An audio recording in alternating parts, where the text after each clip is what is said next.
बिस्मिल्लाहिर्रहमानिर्रहीम, अस्सलाम वालेकुम, a very good morning to all of you नाज़रीन। कैसे हैं आप सब?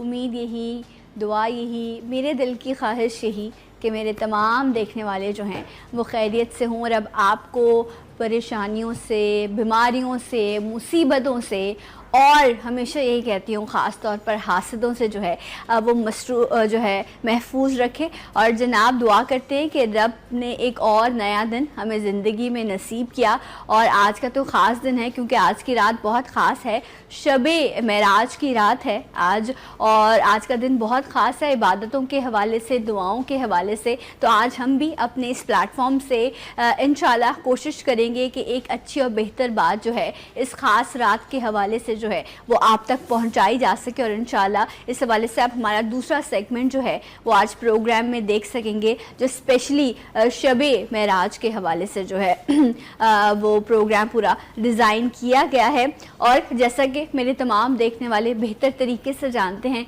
कि कोशिश होती है कि हमेशा सेहत के हवाले से, सेहत के इश्यूज़ जो हैं उनको लाजमी जो है वो डिस्कस किया जा सके। सो आज भी वीक का हम स्टार्ट करने जा रहे हैं, तो मंडे आज पहला दिन है। आपको विश भी करेंगे कि आपका ये वीक अच्छा गुजरे, तमाम मामलात बेहतर हों। लेकिन क्या करें उन लोगों के लिए जिनके साथ बीमारियां जो हैं वो जुड़ सी गई हैं। और कुछ मामलात तो ऐसे होते हैं कि मैंने लास्ट टाइम भी ये बात कही थी कि एक इंसान चलो गरीब हो लेकिन सेहतमंद हो तो वो अपनी ज़िंदगी के मामलात को, नर्व्स पर कंट्रोल होता है, उसको पता होता है कि मैं सेहतमंद हूँ, मैं हर चीज़ को बेहतर कर लूँगा। लेकिन उन लोगों का क्या किया जाए कि जिनकी ज़िंदगी में ऐसे बीमारियाँ जुड़ गई हैं कि पैसा होने के बावजूद भी वो एक अच्छे लाइफस्टाइल को जो है वो एंजॉय ही नहीं कर पाते। उनकी ज़िंदगी में जो है वो एक सेहतमंद होने की जो एक कहना चाहिए एक ख्वाहिश होती है वो पूरी ही नहीं हो पाती। बदकिस्मती से अगर मैं अपने इस मुल्क पाकिस्तान की बात करूँ या मैं एशिया की बात करूं तो एक डिप्रेशन, एंजाइटी, एक माहौल का जो प्रेशर है, मसाइल हैं, महंगाई है और ये जो आपस में रिश्तों में जो खलिश है वो जैसे जैसे बढ़ने लगी, इसी तरह बीमारियों ने भी है मुझे लगता है कि इस तरफ का रास्ता जो है वो ज़्यादा ही पसंद कर लिया है। कुछ बीमारियां ऐसी हैं जिन्हें मैं हमेशा कहती हूँ कि हमने उन्हें कबूल कर लिया है। हमें ऐसा लगता है कि ज़िंदगी के एक हिस्से में जाकर इस बीमारी ने तो होना ही है, और जब हम किसी के बारे में सुनते हैं तो हम उसको कहते हैं ये तो आम सी चीज़ है, तुम इससे क्यों परेशान होते हो। बट ये आम जो है वो आपको इतना आम और इतना बेज़रर कर देती है कि आपके अंदर कुछ नहीं बचता। ब्लड प्रेशर यकीनन एक ऐसी बीमारी है जो लोगों ने अब एक्सेप्ट कर लिया है कि एक उम्र में जाकर, या तो अब यंग लोग भी हैं जिनको ब्लड प्रेशर का वो शिकार हैं। उसके बाद एक ऐसी बीमारी आई जिसने लोगों पर इतना हमला किया कि अब लोग उसके नाम से डरते नहीं हैं, घबराते नहीं हैं। अब वो ये कहते हैं हाँ ठीक है ये तो होनी है, तुम क्या परेशान हो रहे हो, उसको भी है, इसको भी है, ये कह के हम सामने वाले को तसल्ली दे देते हैं। और वो बीमारी है डायबिटीज़, जो इतनी खौफनाक चीज़ है, जो इतनी मुश्किल चीज़ है, जो बहुत सारे लोगों को कब्र तक ले जाती है। मेरे अपने पापा इस बीमारी का शिकार हुए और आज वो हमारे साथ नहीं है, इसलिए मेरे लिए इस बीमारी को समझ लेना या एक्सेप्ट कर लेना जो है वो शायद आउट ऑफ दिस वर्ल्ड तरह की कोई बात है। मेरे लिए इस चीज़ की कोई एक्सेप्टेंस नहीं। मैं हमेशा कहती हूँ इस बीमारी के ख़िलाफ़ हमें जंग करनी है।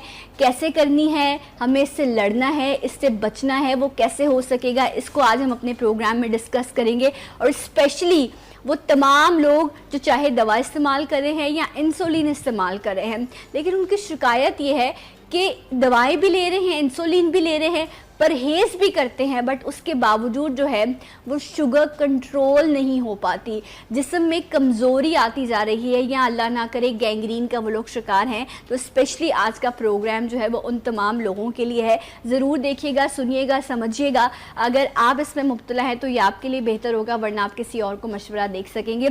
एक ऐसे मेरे साथ इस वक्त स्पेशलिस्ट मौजूद हैं, फिजिशियन मौजूद हैं, जिन्होंने बाकायदा शुगर के मरीज़ों के हवाले से इंसुलिन हो या उनकी जो डोज है उस पर काफ़ी काम किया है, और अपनी उस रिसर्च के बेस पर ही ये आज बहुत सारे जो फैक्ट्स हैं वो हमारे सामने रखेंगे। मेरे साथ मौजूद हैं डॉक्टर सलमान जमान। अस्सलाम वालेकुम। कैसे हैं डॉक्टर साहब? अल्लाह का लाख लाख शुक्र। आपकी तबीयत कैसे है? अल्लाह का शुक्र, अल्हम्दुलिल्लाह। और सारे आपके नाज़रीन को, देखने वाले को सलाम। वालेकुम अस्सलाम, जीते रहिए, खुश रहिए।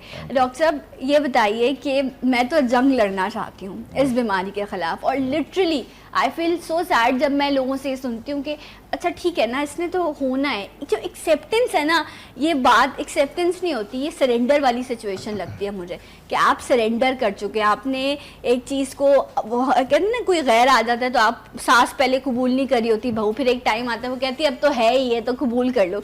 सो कबूल कर लेना चाहिए इस तरह की बीमारियों का जिनकी शरह बढ़ जाए और सोसाइटी में वो आम हो जाए।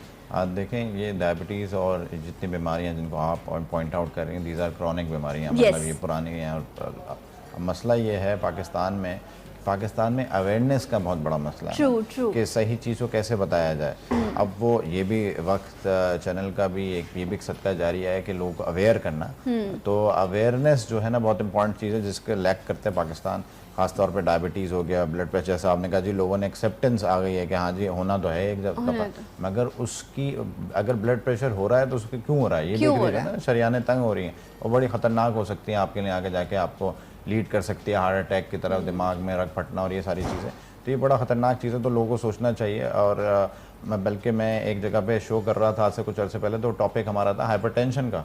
तो मैं बड़ा हैरान था कि लोग हाइपरटेंशन से ज़्यादा दूसरी चीज़ों तरफ मुझसे क्वेश्चंस कर रहे थे, and they were not asking about hypertension. मतलब मैं तो हैरान हो गया था कि हाइपरटेंशन को इतना लाइटली लिया। तो आपकी बात बिल्कुल सही है कि लोग इतना जब से सबसे ख़तरनाक चीज़ है वो, और यंगस्टर्स में बहुत ज़्यादा आ चुकी है। अर्ली एज ऑफ 30s में बहुत ज़्यादा मेरे पास बड़े पेशेंट्स आते हैं जिनको हाइपरटेंशन है और उनको परवाही नहीं होती। हाँ जी डॉक्टर साहब है, इतना स्लोली और कह देते हैं कि जैसे कोई प्रॉब्लम नहीं। खैर डायबिटीज़ जो है वो, अच्छा डॉक्टर साहब एक मिनट, आपने बात की तो मैं साथ लगते इस पे एक सवाल आपसे करती जाऊँ। आपने हाइपरटेंशन का जिक्र किया। आज का दौर जो है वो बहुत चैलेंजिंग है। यू नो, आप एक दिन 2 दिन भी काम से पीछे जाते हैं ना तो आप बहुत पीछे चले जाते हैं। बहुत स्पीड में आपको लोगों के साथ चलना है। ज़्यादा तेज़ चलेंगे तो भी आगे निकल जाएंगे, स्लो चलेंगे तो बहुत पीछे रह जाएंगे। लेकिन इस वक्त सोसाइटी के प्रेशर को बेयर करते हुए साथ चलना जो है वो बहुत मुश्किल है। कहीं रेटिंग की टेंशन है, कहीं टारगेट्स की टेंशन है।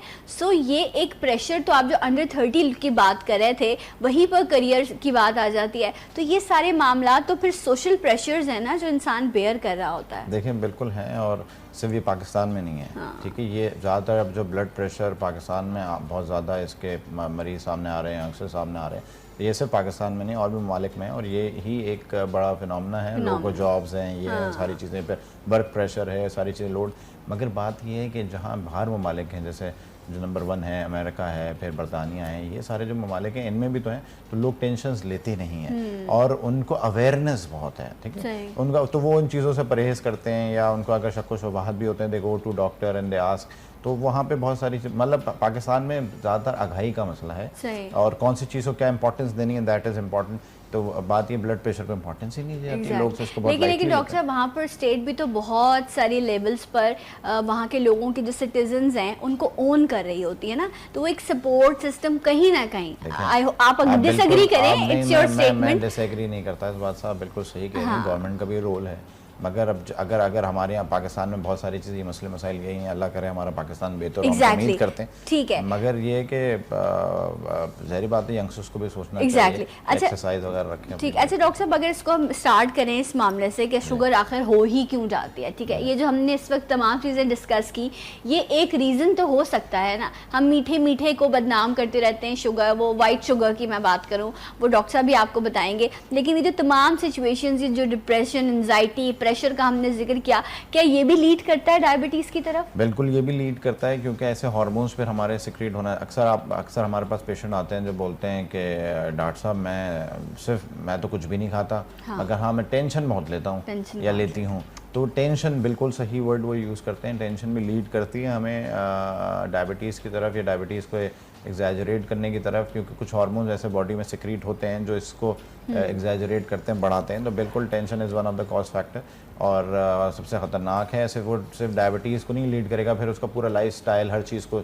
अगर आप टेंशन में होंगे तो अगर आप नॉर्मल एक्सरसाइज करते हैं कुछ, तो आप वहाँ से भी हट जाएंगे, तो फिर क्या होगा, आपका जो लाइफ स्टाइल होगा वो चेंज होगा। जब इनएक्टिव होंगे आप, तो फिर क्या, बहुत सारे लोगों की ऐसी आदत होती है, कुछ लोग टेंशन में बहुत खाते हैं, कुछ लोग नहीं खाते हैं। जैसे मैं हूँ, मैं जो टेंशनों में खाता हूँ, तो हर आदमी का अपना अपना लाइफ है। फिर आप जो फिजिकल एक्टिविटीज़ कर रहे होते हैं आप उनसे इनएक्टिव हो जाते हैं। तो लाइफस्टाइल का बहुत बड़ा इंपॉर्टेंट रोल है डायबिटीज़ में, और अगर लोग अपनी लाइफस्टाइल से रखें तो इसको कंट्रोल किया जा सकता है। राइट। अच्छा, तो आप एक कह रहे हैं कि एक जो टेंशन है, ये इससे आप जब टेंशन लेते हैं तो अगर उससे मसले हल होने लग जाएं तो फिर तो सारे जमा हो जाते हैं, यही बैठ जाते हैं, टेंशन लेते हैं कि मसला हल हो जाएगा, सबसे पहले तो पाकिस्तान के जो मसाइल हैं वो हल हो जाए, लेकिन इससे मसला नहीं हल होता। मैं आपसे कह रही हूँ, मैं तो अपने मरीजों को ये समझाता हूँ, भाई जो चीज़ आप उस चीज़ में उस चीज़ के बारे में सोचना ही गलत है, जो चीज़ आपके कंट्रोल में नहीं, मतलब जो चीज़ अल्लाह ताला की है उसको हम सोच के परेशान होते रहे, तो मतलब आदमी को ये सोचना चाहिए अगर ये चीज़ मेरे कंट्रोल में नहीं। हाँ, ह्यूमन नेचर ना, कुछ लोग ऐसे होते हैं और कुछ लोग ऐसे होते हैं जिनको अल्लाह ने इतने स्ट्रॉन्ग नर्व्स दिए होते हैं कि वो कहते हैं ओके लेट्स सी, जो होगा देखा जाएगा। ये हो सकता है बट सबके लिए थोड़ा मुश्किल सा होता है। बाहर ममालिक में एक चीज़ होती है काउंसलर्स, काउंसलर एक जैसे आप हमारे मुल्क में भी है, लोगों को बड़ी अवेयरनेस है, कैरियर काउंसलर जी कैरियर काउंसलिंग करते हैं, इस तरह के होते हैं। साइकोथेरेपिस्ट दे आर ऑल्सो, मतलब ये वो नहीं है कि जो साइकेट्रिस्ट मरीजों को काउंसिल कर रहे हैं, नॉर्मल स्ट्रेस और ये सब चीज़ें जो मामलात होते हैं उनके काउंसलर्स होते हैं, और पाकिस्तान में ये चीज़ अब आ रही है, और उनका काम ही यही होता है कि उनको जाके पेशेंट अप्रोच करता है या जो भी ही एंड शी अप्रोच करता है वो अपने मामलात बताता है, तो वो advice they don't give advice. उनका काम ये नहीं होता कि वो आपको एडवाइस करें, वो आपको इस पूछ क्वेश्चन इस लेवल पे ले आते हैं कि आपके मामले का हल आपको बताते हैं। ये चीज़ पाकिस्तान में बहुत आ रही है। अच्छा, अब डॉक्टर साहब ये जितने भी मल्टीनेशनल फर्म्स हैं, जितने बड़े इदारे हैं, मीडिया हाउसेस हैं, आई थिंक यहाँ पर इस तरह के 6 मंथ्स में, वैसे तो मंथली आई थिंक होना चाहिए, अदरवाइज 6 मंथ्स में और ईयरली जो है इस तरह के सेशंस होने चाहिए, क्योंकि बहुत ज़्यादा प्रेशर है, बहुत काम है। अच्छी बात है, मुल्क की तरक्की के लिए इदारे काम करेंगे तो बेहतर होगा, लेकिन वो लोग एक एज पे जाके जो है ना वो बिल्कुल अजीब सा माइंडसेट हो जाता है उनका, प्रेशर बेयर कर करके। बिल्कुल आप सही कह रही हैं, अब ये चीज़ आ रही है, अब देखते हैं इसमें कितने लोग काउंसल्ड होते हैं, खासतौर पर डॉक्टर्स तो नहीं हो रहे ज़्यादातर, डॉक्टर्स में भी अभी अवेयरनेस नहीं है चीज़ की, बाकी फील्ड के लोग ज़्यादातर बैंकर्स हो गए, मल्टीनेशनल्स के लोग हो गए, दे आर गोइंग देयर, उन इंस्टीट्यूट्स में जा रहे हैं, काउंसलर्स बन रहे हैं, सीख रहे हैं, उसको समझ रहे हैं, तो इस तरह मार्केट में काउंसलर्स अब आना शुरू हो जाएंगे इंशाल्लाह। एग्जैक्टली, नहीं जिस तरह आपने अपनी एक लीगल टीम बनाई हुई होती है ना अपने एक इदारे के लिए, इसी तरह आपको एक ये टीम भी बनानी चाहिए। बट बात क्या है कि आप अपने इदारे के लोगों को इतना ओन करो कि आपको उनका ख्याल भी हो, क्योंकि जब आप उनको बेस्ट दोगे तो वो बेस्ट परफॉर्म भी करेंगे। That is the main point, own कितना कर रहे होते हैं आप चीज़ों को। सो एक फैक्टर, मेन फैक्टर ये आया कि जो प्रेशर है, चाहे वो आप अपने अंदर खुद बेजा ले रहे हैं या मुआशरे की तरफ से आ रहा है, वो एक बहुत बड़ा रीज़न है जो लीड करता है डायबिटीज़ की तरफ, शुगर की तरफ। दूसरा डॉक्टर साहब, वाइट शुगर की, मीठे की बात कर लें हम, या और जो चीज़ें हैं जो आप मेनली बताना चाहें जिनकी वजह से शुगर हो जाती है, कुछ लोगों को माँ बाप से भी मिलती है। देखिए वो तो इनहेरिटेड है, वो तो फैमिली हिस्ट्री से आजकल सबको पता है कि जी वो मेरे वालिदैन में से किसी को थी तो हो गई। ज़रूरी नहीं है कि वालिदैन में से हो, मगर ये होता है कि टाइप 2, इसमें टाइप्स हैं, तो जो 40 से ऊपर वाले हैं वो टाइप 2 डायबिटिक कहलाते हैं। उसमें होता है कि वो एनवायरमेंटल, जिस पे अभी हम बात कर रहे हैं, जिसमें स्ट्रेस लेना, टेंशन लेना, फिर फिजिकल इनएक्टिव हो जाना, लाइफस्टाइल का बहुत इंपॉर्टेंट रोल होता है, तो वो खुद ब खुद डायबिटीज़ उनको अटैक करती है और वो उसमें मुब्तला हो जाते हैं। तो ज़रूरी नहीं है कि फैमिली हिस्ट्री भी हो। और दूसरी बात ये सिर्फ ये कॉन्सेप्ट जो है पाकिस्तान में कि जी शक्कर खाने से शुगर हो जाती है, दिस इज़ नॉट राइट। सिर्फ शक्कर खाने से नहीं होती है, उसके अलावा भी अगर हम कुछ भी खाते हैं, चाहे हम रोटी खाएं, चिकन खाएं, मटन खाएं, कुछ भी हो, क्योंकि जो मटन और चिकन होता है इसके अंदर बेसिकली होता है क्या है कि ये आपके मसल्स को बिल्ड करता है, प्रोटीन होता है इसके अंदर। मगर होता क्या है कि जब वो अपना, हमारी बॉडी एक ऑटोमेटिकली सिस्टम है कि जो मसल्स को जाना होता है प्रोटीन वो तो चला जाता है, बाकी जो है जैसे कार्बोहाइड्रेट्स हैं, रोटी हो गई और ये सारी चीज़ें हो गई, ये आलू हो गया या राइस चावल हो गया, ये सब जाके अंदर चेंज होते हैं स्पेशल शुगर में, that is glucose. Special sugar में दैट इज़ ग्लूकोज ब्लड में। हम जो भी खाएंगे वो हमारा अंदर जाके तब्दील होगा स्पेशल शुगर में, दैट इज़ ग्लूकोज। ज़रूर नहीं कि शक्कर खाएंगे तो हम कुछ भी खाएंगे, that will be turned in the special sugar which is called glucose in blood. जहाँ वो टर्न्ड होगा ग्लूकोज में, वहीं पे हमारा लबलबा खारिज करता है इंसुलिन हार्मोन, जो उसको जाता है, उठाता है और ट्रांसपोर्ट का काम करता है, उसको लेकर जाता है सेल्स में ग्लूकोज को, जहाँ पे हमें ताकत मिलती है। अब किसी भी वजूहात की वजह से ग्लूकोज प्रॉपर मिकदार में ना पहुंचे सेल्स में, तो क्या होता है, डायबिटिक पेशेंट्स को वीकनेसेस रहती है, कमजोरी रहती है, वो आके आपके पास कंप्लेन करेगा, हाय डॉक्टर साहब मुझे तो बड़ी कमजोरी रहती है, थकावट रहती है। तो इसलिए वो रहती है क्योंकि वो ग्लूकोज सेल्स में नहीं पहुंच रहा होता है, क्यों आपका लबलबा डिफेक्टिव है, पेनक्रियाज आपका डिफेक्ट हो गया। This is I don't take a diabetes as a disease, I take it as a defect. जैसे बात यह है कि जैसे नजर का कम हो जाना, ये कोई बीमारी नहीं है। हाँ, ये एक डिफेक्ट है जिसको आप ग्लासेस लगा के ठीक कर सकते हैं। बिल्कुल, बचपन में जब आदमी पैदा होगा तो ज़ाहिर ग्लासेस के साथ तो नहीं पैदा होता ना, जैसे वो एडल्ट एज में आ रहा होता है, यंग एज में 14, 15, 17, तो उसको होता है भाई ठीक है, आइज में प्रॉब्लम हो गई तो वो ग्लासेस लगा लेता है, उसकी शादियां भी होती हैं, बच्चे भी, सब कुछ होता है।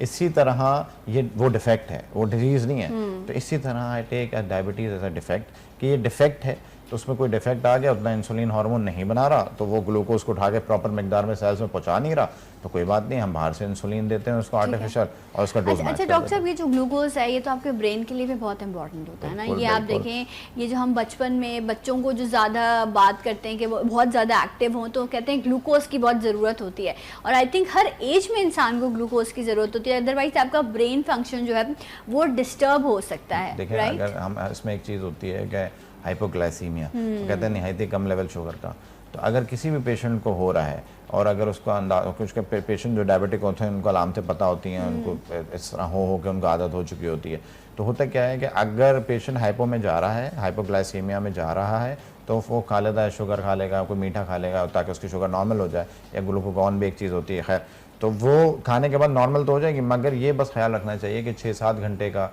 टाइम नहीं होना चाहिए उसमें। अगर इतना लेवल नीचे चला जाता है कि फिर वो ब्रेन लिक्विफाई हो जाता है कि ब्रेन नीड्स ग्लूकोज, आप वाली बात है, तो हमें कोशिश करना चाहिए, अगर हमें हाइपोग्लाइसीमिया हो रहा है तो कोई घबराने की बात नहीं है, हम उठें जाएं, खुद से किसी को आवाज़ देने की भी जरूरत नहीं है, you should go by your self, जाएँ शक्कर उठा के खा लें, कोई ठंडी कोल्ड ड्रिंक पी पड़ी है तो वो पी लेंगे, नॉर्मल चीज़ होती हैं। अगर आप एक दफ़ा में सेट ना हो 15 मिनट में, 15 मिनट का टाइम होता है, अगर आप नहीं बेहतर और दूसरी पी लें फिर आपसे ज़रूर सेट हो जाएंगे। राइट। तो मगर ये इसको लास्ट नहीं करने दें। एग्जैक्टली। अच्छा ये बहुत ज़्यादा होता है उन पेशेंट्स के साथ जो रात को जब सुबह उठते हैं ना, तो वो एकदम से जो है वो इस कंडीशन में चले जाते हैं कि शुगर लो हो रही होती है, तो बड़ी जिम्मेदारी है उनकी भी और उनकी फैमिली की भी कि एटलीस्ट उनके बेड का जो साइड टेबल है वहीं पर पानी और कोई ऐसी मीठी चीज़ जो है, जिस तरह डॉक्टर साहब गुड़ जो है, या आप कहें कि ब्राउन शुगर है वो है, या कोई कैंडीज है, इस तरह की चीज़ आई थिंक रखें कि अगर उठना भी ना पड़े। ये कंडीशन मेरे फादर के साथ भी हो जाती थी, तो उस टाइम उठना बहुत मुश्किल हो जाता है अगर आप एक ऐसी एज में हैं या आप किसी और तरह की बीमारी में मुब्तला हैं, तो ये प्रॉब्लम है। बट मैं आज जानना ये चाहती हूँ कि ऐसा क्या किया जाए कि अपनी इंसुलिन को या मेडिसिन को इस तरह बैलेंस करें कि जो रात में अक्सर पेशेंट की कंडीशन हो जाती है डॉक्टर साहब, वो ना हो देखें पहले तो ये बहुत इंपॉर्टेंट क्वेश्चन है। उससे पहले जो इंपॉर्टेंट क्वेश्चन है वो ये है कि लोगों को ये कॉन्सेप्ट नहीं होता कि हमारी शुगर कंट्रोल में है या नहीं है। हाँ। पाकिस्तान में मैं समझता हूँ हर दूसरे, क्योंकि ये सर्वेज अमेरिकाज में की जाती हैं, पाकिस्तान में वहाँ पे सर्वे की गई थी, पाकिस्तान में से कहा जाता है कि हर दूसरे घर में डायबिटिक पेशेंट है, ऐसा ही ठीक है। और जहाँ हर दूसरे घर में डायबिटिक पेशेंट है वहाँ डायबिटीज की अवेयरनेस ही नहीं प्रॉपर, ठीक है। हम तो पढ़े लिखे लोग हैं ना, हम तो चलो भाई यहाँ से पढ़ लिया, उसने सीख लिया, आपके जैसा आपने कहा प्रोग्राम के स्टार्टिंग में कि आपके वालिद साहब इसी से गुजरे, तो आपको नॉलेज है, मगर बात ये है कि बाकी लोगों का अवेयरनेस नहीं, अगर होगी भी तो पहले तो रेंजेस जाना बहुत ज़रूरी है ना, कि रेंजेस क्या है नॉर्मली। अच्छा, एक तो ये फास्टिंग का बड़ा लोग दिमाग में लेके बैठे, निहार मुँह शुगर हो रही है, निहार मुँह शुगर मेरे लिहाज से कोई सही तरीका नहीं है शुगर को टेस्ट करने का। हमें करना चाहिए नाश्ते के 2 घंटे बाद, और रैंडम की बात जी हमें बिल्कुल करना चाहिए नाश्ते के 2 घंटे बाद और रात खाने के 2 घंटे बाद।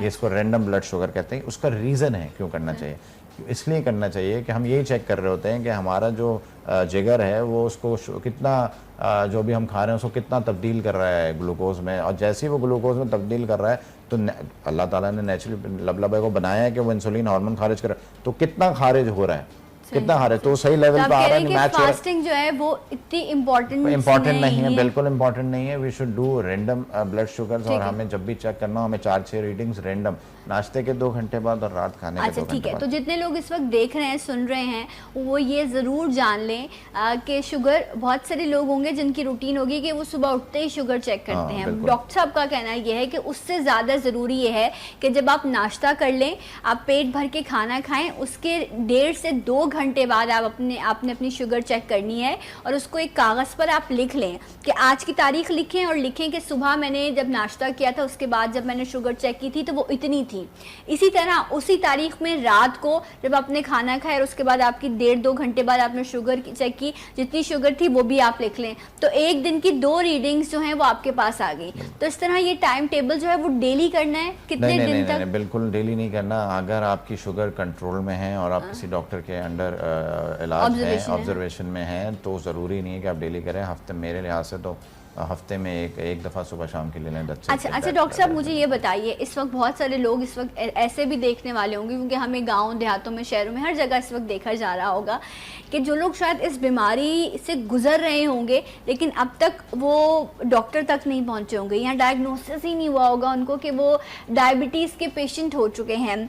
ये आज तक मैं नहीं समझ सकी कि अगर एक शख्स जब जाके टेस्ट कराता है, उसको डॉक्टर कहता है और वो ये कहता है कि आपको शुगर हो गई है, चले वो HbA1c करा लेगा तो पिछले 3 महीने का पता चल जाएगा कि 3 महीने या 4 महीने से उसको शुगर है, लेकिन हो सकता है उसको उससे भी पहले से हो। तो एक प्रॉपर एक पेशेंट जो है उसकी हिस्ट्री जानने के लिए क्या किया जाता है? देखें, इससे पहले मैं आपको पहले फास्टिंग का जवाब दे दूं। जब आपने लोगों को समझाया कि रैंडम की इंपॉर्टेंस क्या है और हमने ये कहा कि फास्टिंग इंपॉर्टेंट नहीं है, तो क्यों नहीं है ये भी जानना ज़रूरी है।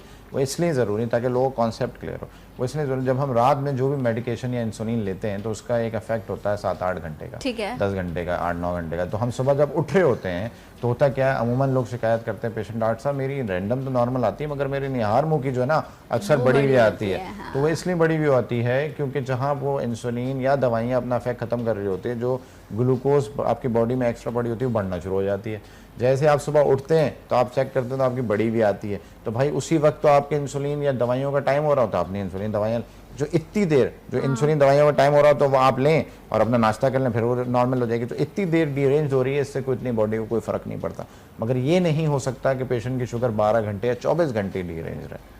अच्छा, लेकिन वो जो बीच में एक पीरियड आता है ना, लाइक आपने रात में अगर 10 बजे खाना खाया है या 8 बजे, नॉर्मली तो 8 बजे खा लेना चाहिए, लेकिन अगर आपने 10 बजे भी खाया है तो सुबह 7 बजे मतलब 5 बजे आपके ऑलमोस्ट 8 घंटे हो गए, 7-8 घंटे हो गए, तो आपकी मेडिसिन का असर जो है अब वो अब आप डिक्लाइन की तरफ जाना शुरू हो गए। और आपकी नॉर्मली रूटीन है 9 बजे नाश्ता करने की, तो बीच में वो 3 से 4 घंटे का एक पीरियड आएगा जिसमें आपके लिए ये कंडीशन हो सकती है। देखिए, हम अपने मुल्क की एनवायरनमेंट को लेकर बात करते हैं।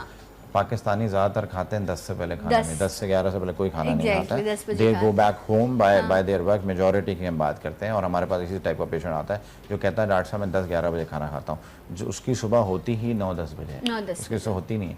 7 बजे उठते हैं लोग, जब उठते नमाज पढ़ते हैं अपनी 5-6 बजे, तो वो जब चेक करते हैं उनके नाश्ते का अमूमन टाइम लोगों का 8-8:30 है। तो वो अगर आप देखें तो इतनी देर 1-1.5 घंटा डीरेंज होना हमें कोई बॉडी का इफेक्ट नहीं करता कि हम उसका डोज बढ़ा दें उनको हाइपो में। तो क्योंकि अगर वो हाइपो में जाएगा सोते वो तो वो परेशान होना शुरू हो जाएगा, इरिटेट होना शुरू हो जाएगा। तो हमें कोशिश ये करनी होती है कि उसको मैक्सिमम टाइम उसको कंट्रोल करके रखें, मगर हमारे पास कोई ऐसी चीज़ नहीं है 24 आवर्स को कंट्रोल कर लें। ये तरीका अगर गलत है, लोगों ने बड़ा गलत, डॉक्टर्स ने शुगर को बनाया, हवा बनाया हुआ, पता नहीं क्या चीज़ें, नहीं।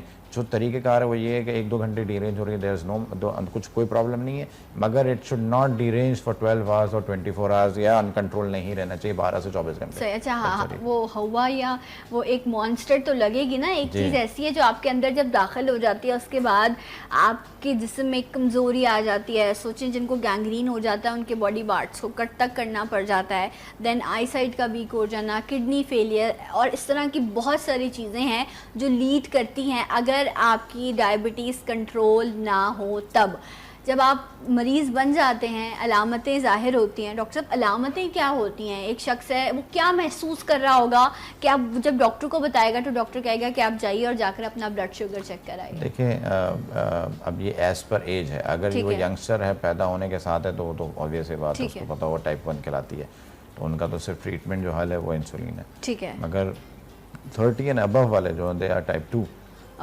उनकी अलामतें ज़्यादातर, अगर अब ये भी देखना है कि कॉज फैक्टर क्या है। कुछ पेशेंट मोटे होते हैं, ओबीज, तो obesity is one of the cause factor, और वो देखना होता है कि भाई मोटे तो नहीं, अगर मोटे हैं। और फिर मज़ीद अलामतें जो इसकी, वो गले का खुश्क रहना, प्यास ज़्यादा लगेगी, आप खाएंगे आपको भूख लगेगी मगर वेट नहीं बढ़ेगा, आप खाएंगे आपको भूख बहुत लगेगी, वेट लॉस होगा आपका, इसमें उल्टा है। और अगर पेशेंट की majority readings crossing 200 after random readings 210 आ रही है, 220 भी आ रही है, तो इसका मतलब यह है कि ही और she has turn into diabetic. तो हम इसको कोशिश करते हैं पहले परहेज़ वगैरह से कंट्रोल करें। अगर वो न्यू पेशेंट है, अगर वो न्यू नहीं है और दवाइयाँ ले रहा तो फिर कम करें। अच्छा, एक पेशेंट जो नॉर्मल पेशेंट है, जो डायबिटिक नहीं है, एक हेल्दी लाइफस्टाइल को मेंटेन कर रहा है, उसकी रैंडम और जो है वो फास्टिंग शुगर अगर वो चेक करता है कितनी होनी चाहिए, और एक डायबिटीज पेशेंट की कितनी होनी चाहिए? फास्टिंग तो वो चेक ना करे, ठीक है, ना करे, ओके। रैंडम रीडिंग वो चेक करे, वो 70 कम से कम लेवल है और 200 मैक्सिमम 200 से नीचे नीचे होना चाहिए। ये रैंडम आप बता रहे हैं? रैंडम मैं बता रहा हूँ। अच्छा, नाश्ते के 2 घंटे 200 से अंदर होगी तो ठीक है, वो नॉर्मल शुगर है, बिल्कुल नॉर्मल रैंडम। अच्छा, आई थॉट के 140 आप कह रहे हैं 200 तक भी जाएगी तो टेंशन नहीं है, बिल्कुल नॉर्मल है ये। और ये नॉर्मल इंसानों के लिए बता रहा हूँ मैं कि 200 के अंदर अंदर है तो रैंडम नॉर्मल है, नाश्ते के 2 घंटे बाद और रात खाने के। ठीक है, और जो डायबिटीज पेशेंट है, डायबिटिक पेशेंट के लिए है कि नाश्ते के अगर वो 2 घंटे बाद चेक करता है और या रात खाने के 2 घंटे बाद चेक करता है, तो हमें यही देखना होता है कि उसका जिगर कैसा काम कर रहा है, लबलबा सही काम कर रहा है। तो 200 से अगर ऊपर आ रही है, 210 भी है, 220 है या 230 भी है, तो भी वह अनकंट्रोल्ड शुगर है और वो उसको वही नुकसान पहुंचा रही है, चाहे 350 400 वो तेज़ी से पहुंचाएगी। अच्छा। वो तेज़ी से आपके आज़ा के शरियानों को तंग करेगी और आपको हार्ट अटैक, स्ट्रोक, दिमाग में फालिज और उन चीज़ों की तरफ लेके जाएगी। और ये 210, 220, 230 वाली ये माइल्ड अनकंट्रोल्ड है, मगर ये भी आपके आज़ा को नुकसान पहुंचाएगी। स्लो पॉइजन है, मगर आपको क्या जरूरत है कि आप स्लो पॉइजनिंग करवाते हैं अपनी बॉडी को भाई, तो उसको कंट्रोल करें ना। तो ये भी अच्छा, लोगों को हमारे पास अभी कह रहे हैं कि जो डायबिटीज पेशेंट है उनकी भी खाने के 1.5-2 घंटे बाद जब वो चेक करे तो वो 200 के अंदर होनी चाहिए। 200 से अगर ऊपर जा रही है, इसका मतलब ये है कि अब आप अपने लिए मुश्किल कर रहे हैं, वो फिर आपके जिस्म को जो है वो नुकसान पहुंचा रही है। और होता क्या, एक फौरन तो आपको पता नहीं चल रहा होता ना कि क्या अफेक्ट हुआ उसका, तो लोग उस चीज़ को अवॉइड कर रहे होते हैं, क्योंकि एक टाइम पर जाकर जो है वो स्लो पॉइजन एक बीमारी की शक्ल में सामने आता है। तो ये आहिस्ता आहिस्ता आपके जिस्म को ख़राब करता है, 1 दिन में या 2 दिन में इसके रिजल्ट्स नहीं आ जाते, तो लोग इसलिए भी शायद कंट्रोल नहीं भी हो रही होती तो उसको इग्नोर कर रहे होते हैं। देखिए, मेरे पास बहुत सारे पेशेंट्स आते हैं और अब तो मुझे भी 2 साल हो गए पाकिस्तान में प्रैक्टिस करते हुए, जो कि एज होती है ज़्यादातर 35 to 45, वैसे तो इससे ऊपर वाले ही आते हैं, मगर अब ज़्यादा जो पेशेंट आने लगे हैं 35 to 45। और मैं उनसे हैरान होकर पूछता हूँ, यार तुम तो यंग आदमी हो, आप तो यंग आदमी 40 के 45 के, और आप कहने यार डॉक्टर 5 साल से अनकंट्रोल्ड है। मैंने कहा तो भाई आपने किसी दिखाया था, वो अपना जनरल फिजिशियन था, फला था, वो हमारे घर के करीब बैठता था, तो उसने वो दवाई दे दी थी, फला, तो वही खा रहा हूँ मैं ग्लूकोफेज। एक तो पता नहीं एक कौन सा कॉन्सेप्ट है ग्लूकोफेज को लेके, भाई ग्लूकोफेज का एक वो शुगर को कम नहीं करती, एक तो बड़ा अजीब सा मेटफॉर्मिन ग्रुप है ये, और ये बहुत पाकिस्तान में और दुनिया में सबसे ज़्यादा खाने वाली दवा है मेटफॉर्मिन। अब मेटफॉर्मिन ग्रुप को लोग पता नहीं क्या समझते हैं कि जी वो शुगर कम कर देती, भाई उसका काम नहीं है शुगर कम करना, उसका काम है जो एक्स्ट्रा शुगर हमारे ब्लड सेल्स के बाहर पड़ी हुई है एक्स्ट्रा, जो उसको वो डालती है और बैलेंस करती है, उसका काम बैलेंस करना, उसका काम शुगर कम करना नहीं है। तो वो हम मेटफॉर्मिन ग्रुप हमेशा ऐसी एंटी हाइपरग्लाइसेमिक के साथ देते हैं जो कि कम करती हैं, उसके साथ सपोर्ट में कि भाई उसका डोज ज़्यादा ना बढ़े एंटी हाइपरग्लाइसेमिक का, तो जो हम समझते हैं यार बॉर्डर लाइन आ गई, जो एक्स्ट्रा शुगर पड़ी होगी मेटफॉर्मिन कम कर दे, तो हम ऐड करते हैं। या प्री डायबिटिक जिनका वो ये बात हो रही थी बिल्कुल बॉर्डर लाइन है, एक्सरसाइज कराई, फिर भी एक्सरसाइज कराने के बाद फिर भी वहीं रही, तो भाई चलो ठीक है, उसको हमने माइल्ड डोज मेटफॉर्मिन डाल दी, ये इसका जेनरिक नेम है मेडिसिन जिससे बनती है, जिस ग्रुप से। मगर बात ये गलत तरीके का है कि जी आपने वो जो लोग हैं जो सिर्फ शुगर को अपनी, मैं तो 5 साल से वही खा रहा हूं, यही दवा खा रहे हैं और बेशुमार लोग लग रहा है कि मैं ठीक हूं, इसके साथ कोई और मेडिसिन, आप ये कह रहे हैं एज ए सपोर्टिव ये मेडिसिन दी जा सकती है, बट ये बेसिकली शुगर को कम करने के लिए नहीं है। एक जब आपको पहली बार या जब आपको ये मसाइल पेश आ रहे हैं, तो बड़े अच्छे डायबिटोलॉजिस्ट जो हैं वो अब तो शहर में बल्कि आई थिंक हर जगह पर मौजूद होंगे। आई डोंट थिंक सो कि सिर्फ डायबिटोलॉजिस्ट ही का इम्पोर्टेंट रोल है, अगर अच्छे फिजिशियंस हैं, उनकी नॉलेज है, क्योंकि होता है क्या है, जब हम पढ़ लिख कर बाहर आते हैं, हमने डिग्री ले ली होती है, तो फिर हम अपने आप को स्पेसिफिक करते हैं कि यार हमने कौन कौन सी बीमारियों को ट्रीट करना है। जैसे मेरा, मैं सारी क्रॉनिक बीमारियों को ट्रीट करता हूँ, हेपेटाइटिस हो गया, ब्लड प्रेशर हो गया, शुगर हो गया, टीबी हो गया, मैं इन्हीं को ट्रीट करता हूँ। मैं बुखार करना चाहिए, बिल्कुल करते हैं, मगर ये कि अब तो वायरल फीवर्स भी इतने ख़तरनाक हो गए हैं कि पहले तो कहते हैं बुखार वाला पेशेंट आज ही ठीक है, अब तो वायरल फीवर्स ऐसे ख़तरनाक हो गए हैं। मगर ये है कि बात ये देखना ज़रूरी है, जो पाकिस्तान में जो भी डॉक्टर्स यहाँ बैठे, ज़रूरी नहीं है कि वो डायबिटोलॉजिस्ट हो, वो एक नॉर्मल MBBS डॉक्टर क्यों ना हो, मगर बात ये है उन पर इनकी ट्रेनिंग अच्छी होना चाहिए। दूसरा, जब पेशेंट आपके पास आए, चाहे आप उसको कोई भी दवा दे रहे हैं, चाहे आप शुगर के लिए उसको ट्रीट कर रहे हैं, भाई काउंसलिंग तो करो उसको ठीक है। इसका मेन जो मकसद है ना डायबिटीज का, वो काउंसलिंग है दवाई से पहले। मैनेजमेंट सबसे इम्पोर्टेंट है। अच्छा डॉक्टर साहब मुझे मैनेजमेंट बताएं, नहीं, काउंसलिंग। वो काउंसलिंग करेगा तो पेशेंट अपनी हाँ, मैनेजमेंट हाँ, करेगा ना। वो बेसिकली क्या होता है, दवाई पेशेंट देता के है। लिए जो है ना वो जो आपकी रीडिंग आ रही है वो असल जो है ना वो आपका रिजल्ट है, और उसके हिसाब से चाहिए। डॉक्टर साहब एक दो तरह के सोच जो है वो इस वक्त लोगों की है। एक ये कहता है कि अगर हम इंसुलिन पर चले जाएंगे तो ये तो आखिरी हल है और ये पता नहीं हमारे साथ क्या कर देगी, और एक ग्रुप ऐसा है जो सिर्फ दवाइयाँ खाए जा रहा है और शुगर कंट्रोल नहीं हो रही और इंसुलिन पर नहीं जा रहा, और एक तबका ऐसा है जो इंसुलिन इस्तेमाल करता है उसके बावजूद उसकी शुगर कंट्रोल नहीं होती। सो आखिर इंसुलिन का क्या किरदार है और मेडिसिन क्या नुकसान पहुँचा रही है, इन दोनों चीज़ों पर बात करेंगे आफ्टर दिस ब्रेक। मेरे साथ रहिए सलाम पाकिस्तान में।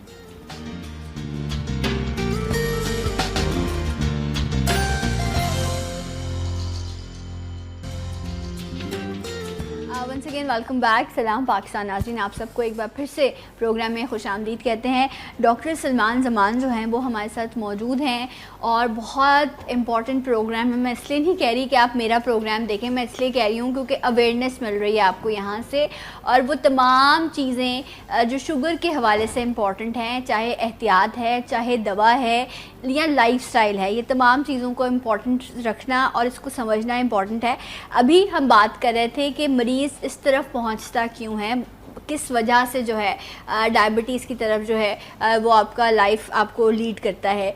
अब जो मैं बात करना चाह रही हूँ वो ये है कि बहुत सारे पेशेंट ऐसे डॉक्टर साहब जो कई सालों से सिर्फ मेडिसिन इस्तेमाल कर रहे हैं और उन्होंने वो ये बॉदर नहीं करते, ना डॉक्टर ये बॉदर करता है कि अगर नहीं हो रहा इससे कंट्रोल तो चलो दवा चेंज कर देते हैं, तब्दील कर देते हैं। वो बड़े रिलीजियसली पेशेंट जो है वो दवा खा रहा है अपना, वो नहीं छोड़ रहा दवा खाना, लेकिन वो शुगर कंट्रोल नहीं हो रही, और अगर उसको कहा जाए कि आप इंसुलिन पर आ जाओ तो वो कहता है कि ना ये तो शायद मुझसे कोई दुश्मनी की जा रही है। तो ज़रा फ़र्क बताएं एक शख्स में जो दवा इस्तेमाल कर रहा है मेडिसिन और एक इंसुलिन जो यूज़ करता है। देखें, पहली बात तो ये जानना बहुत ज़रूरी है कि हमारे यहाँ ये भी बहुत बड़ा पाकिस्तान में कॉन्सेप्ट है कि इंसुलिन पता नहीं क्या चीज़ है। कोई ऐसी मतलब वही वाली बात, आप इंसुलिन बाहर ममालिक में सबसे ज़्यादा पेशेंट इंसुलिन पर है।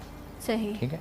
अच्छा, और दूसरे मैं भी दवाइयाँ ही प्रेफर करता हूँ, क्योंकि इसलिए नहीं प्रेफर करता, वो इसलिए प्रेफर करता हूँ क्योंकि यहाँ के पाकिस्तानियों के नेचर भी देखना होता है ना कि भाई पेशेंट का नेचर क्या है, वो क्या मांग रहा है। ठीक है, मगर insulin is not harmful, insulin बहुत सेफ़ है, इंसुलिन दवाइयों से ज़्यादा सेफ़ है। लेकिन मौलिज की जिम्मेदारी ये नहीं है कि पेशेंट जो मांग रहा है उसको तो नहीं पता, नहीं, ये तो मौलिज की जिम्मेदारी है कि देखो तुम्हें ये चीज़ इस्तेमाल करनी है, अगर तुम नहीं इस्तेमाल करते तो यू आर रिस्पॉन्सिबल। मैं तुम्हारी वजह से तुम्हें कोई तुम्हारी मर्जी की चीज़ नहीं दूंगा, कोई कपड़े की दुकान नहीं है ये। नहीं, देखें, बिल्कुल आप सही कह रही हैं, मगर ये भी वेरी करता है पेशेंट की टाइप पे, वो कौन सा टाइप वाला पेशेंट है।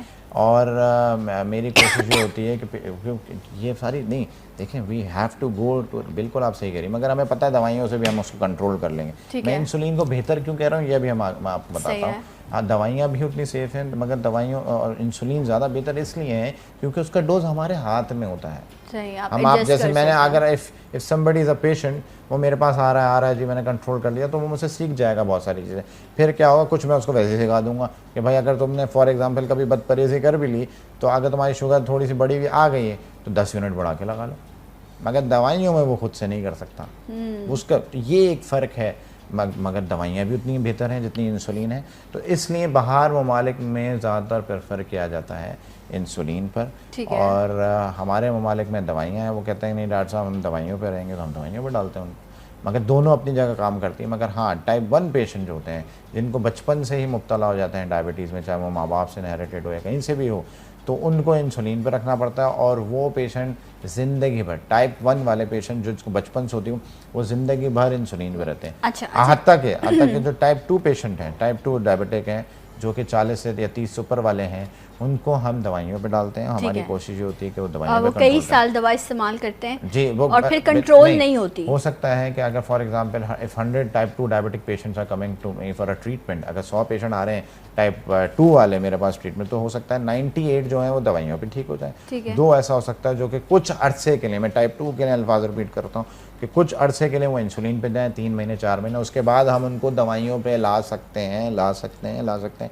ये गलत कॉन्सेप्ट है कि अगर एक दफ़ा दफ़ा पेशेंट टाइप 2 वाला जो 40 ऊपर वाला 30 ऊपर वाला है वो इंसुलिन पे चला जाए तो वापस नहीं आ सकता। अच्छा मुझे बताएं, अब ये डॉक्टर पे होगा, उसकी स्किल्स कैसे हैं, ठीक है, आप मुझे बताएं कि इस वक्त आप इंटरनेट पर जाइए और आप जाकर वहाँ पर सर्च कीजिए तमाम वो बड़े नाम जो पाकिस्तान के भी हैं और पाकिस्तान से बाहर भी हैं, चाहे एथलीट्स हों, चाहे फिल्म स्टार्स हों, वो लोग जिनको आप आइडियलाइज़ करते हैं या को लगता है कि ये आपके लिए एज अ मॉडल जो है वो स्क्रीन का फेस है और वो डायबिटीज़ की पेशेंट हैं, तो वो मैक्सिमम रेशो आपको उन्हीं लोगों का मिलेगा जो अपने लाइफस्टाइल को मेंटेन करने के लिए इंसुलिन का इस्तेमाल करें। आपको कोई भी एथलीट, कोई भी आपको एक्टर जो डायबिटीज़ के पेशेंट है वो आपको मेडिसिन पर नहीं मिलेंगे। वो अगर अपने लाइफस्टाइल को मैनेज कर रहे हैं या अपना काम करें भरपूर तरीके से और अपना नाम बना रहे हैं, तो वो अपनी लाइफ को बैलेंस करने के लिए इंसुलिन का सहारा ले रहे हैं। डॉक्टर साहब वो मेडिसिन पर नहीं है, क्योंकि एट द एंड जो एक कंप्लेन करते हैं कि आप मेडिसिन इस्तेमाल कर रहे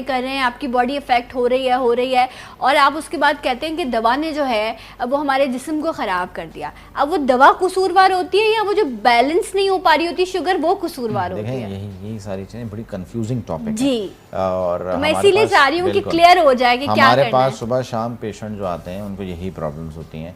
इंसुलिन वालों का जी प्रॉब्लम होती है कि डॉक्टर साहब मैंने ना पहले मैं बीच में मैंने इंसुलिन भी ली, मगर जो फीमेल्स हैं हमारी, तो मैंने इंसुलिन लगाई तो मेरे धब्बे पड़ गए पेट पे। अरे भाई तो किसने तुम्हें बोला लगाने को? किस तरह तरीक़ेकार भी सीखना होता है ना, वहाँ डॉक्टर बता देता है यहाँ लगा लेना वहाँ लगा। कैसे पड़ जाते हैं पेशेंट्स की बड़ी कंप्लेंट्स होती हैं। होता क्या है, वो जब हम इंसर्ट करते हैं निडल या पेन, तो हो सकता है कि हम ऐसे बहुत ज़्यादा इंसर्ट कर लें तो वो होता क्या है कि वो ब्लड आ जाता है उसमें।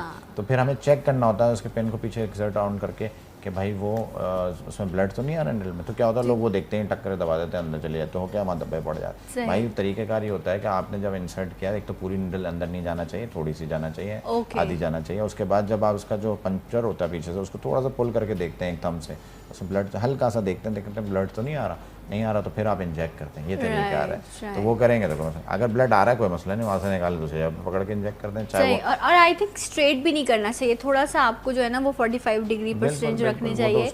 और ये इंसुलिन का तरीकाकार है उसको लगाने का, वो वैसे तो आपको इंजेक्शन नहीं लगाना था, लेकिन उसकी सिरिंज एक ऐसी होती है जो इजीली जो है वो आप खुद भी, अच्छा नॉर्मली लोग पेट पर लगाते हैं या आर्म्स पर लगाते हैं, यही बेस्ट तरीका है, यहीं पर लगना चाहिए, या थाइस पर भी लगाएं। पेट पे भी आपके बेली बटन से 2 इंच दूर होना चाहिए, मतलब आपके नाक से 2 इंच साइड्स पे लगना। ठीक है, अच्छा, और आर्म पे भी आप लगा सकते हैं पकड़ के आपने को। दूसरा थाइस के फ्रंट पे और साइड्स में, मगर मैं तो ज़्यादातर फ्रंट ही कहता हूँ, थाइस के फ्रंट्स पे आप लगा सकते हैं, मगर गोश्त को पकड़ के थाई के फिर आप इंजेक्ट करेंगे। अगर ब्लड आ रहा है कोई मसला नहीं, निकालें वहाँ से दूसरे पकड़ के इंजेक्ट करें। तो होगा क्या, अगर if you start from this thigh, यहाँ 6-7 दफ़ा आपका ऑप्शन है, 6-7-8 दफ़ा आप एक थाई पे लगा सकते हैं, फिर दूसरी थाई पे आएँ, फिर पेट के एक हिस्से पे आएँ, फिर पेट के दूसरे हिस्से पे आएँ। जब तक आप पहली वाली पोजीशन पे जाएंगे तो होगा क्या, आपकी सारी चीज़ें साफ़ हो चुकी, जो पहली वाली थाई थी वो क्लियर हो चुकी होगी। अच्छा डॉक्टर साहब, अब तो आसानी भी आ गई है ना, अब तो पैड्स भी आ गए हैं और इस तरह के बहुत सारी चीज़ें आ गई हैं, शुगर की पेन्स, जो बिल्कुल वो जो एक प्रिक है आप उससे भी जो है वो एक खौफ है लोगों के, जिसकी वजह से लोग इंसुलिन नहीं लगाते कि वो जो प्रिक है ना, वो जो सुई लगनी है, वो जो इंजेक्शन है, भाई मैंने तो कभी नहीं लगाया, उस खौफ से इंसुलिन पर नहीं आ रहे होते। तो अब विदाउट प्रिक भी बेशुमार ऑप्शंस हैं जो इंसुलिन के लिए मौजूद हैं, एक्सपेंसिव हैं। देखें नहीं, बिल्कुल खौफ पेशेंट को यही तो प्रॉब्लम होती है। प्रॉब्लम क्या है, उनके लिए इंसुलिन प्रॉब्लम नहीं है, उनके लिए ये जो है सिरिंज का चुभना, ये मेजॉरिटी लोगों के लिए प्रॉब्लम। फिर वो दूसरे तो मगर अब बिल्कुल पेन्स आ गए और बहुत सारी चीज़ें आ गई हैं, मगर I don't go with pen. मैं पेन के साथ नहीं जाता, मैं वही पुराना तरीका जो सिरिंज का तरीका है, वी फॉलो दैट, क्योंकि सिरिंज से प्रॉपर तरीके से इंसुलिन हमारे अंदर इंजेक्ट होती है। सिरिंज से, पेन से मैं सेटिस्फाई नहीं होता, मैं अपने पेशेंट्स को नहीं डालता। जो तरीक़ाकार है हम वही पुराना फॉलो करते हैं। पेन से आई एम नॉट सेटिस्फाई, मैं नहीं डालता, मेरे लिहाज से इट्स अ यूजलेस थिंग। और दूसरा ये है कि और एक्सपेंसिव भी बहुत है, हर आम आदमी अफोर्ड नहीं कर सकता। वेरी ट्रू, ये तो बिल्कुल सच्ची बात है। हम सिरिंज पे जाते हैं, उसको आप आधा इंसर्ट करें, उसको तरीका हाथ सिखाएं, पेशेंट्स को कोई प्रॉब्लम नहीं होगी। ठीक है, अच्छा, और 2-4 दफ़ा लगाते हैं तो फिर पेशेंट आदी हो जाता है। पैड्स वगैरह ये सब बेकार की चीज़ें। अच्छा, ये जो इंसुलिन की भी सिरिंज आती है, डिफरेंट सिरिंज होती हैं जो बिल्कुल जो है वो पतली सी सिरिंजेस होती हैं। कंपनी आप अच्छी यूज़ करें, एग्जैक्टली। अच्छा डॉक्टर साहब, वो भी डिस्पोजेबल होती है ना, कि आपने एक बार यूज़ किया और उसको फेंक दिया आपने, और जो आपकी बहुत सस्ती होती है। हाँ, ये भी इम्पोर्टेंट है, पेशेंट की जेब भी रहने, ये इसका कतई ये मतलब नहीं है पेशेंट आ रहा है तो हम उसको वो पेंस 4-4, 6-6 हज़ार का परचेज कराएं, दैट इज रॉन्ग। एग्जैक्टली। और उसकी ये भी मैं बता दूं, जितने पेशेंट्स इस वक्त यहाँ पे इस टीवी वक्त चैनल को देख रहे हैं, ठीक है, और वो डायबिटिक हैं और if they are using pen, उनसे कहें कि 200 से नीचे है नहीं है, वो खुद ही अंदाज़ा लगा लें जितने लोग। ओके राइट जनाब। तो होता है कि एंजाइटी सही नहीं होती। एग्जैक्टली, एक्सरसाइज कीजिए, अपने शुगर को कंट्रोल करने की कोशिश कीजिए, तभी लाइफस्टाइल बेहतर हो सकेगा। डॉक्टर साहब बहुत शुक्रिया आपके आने का, अपना ख्याल रखिए। एक ब्रेक लूँगी मैं और इंशाल्लाह ब्रेक के बाद आपको फिर ज्वाइन करूँगी सलाम पाकिस्तान में।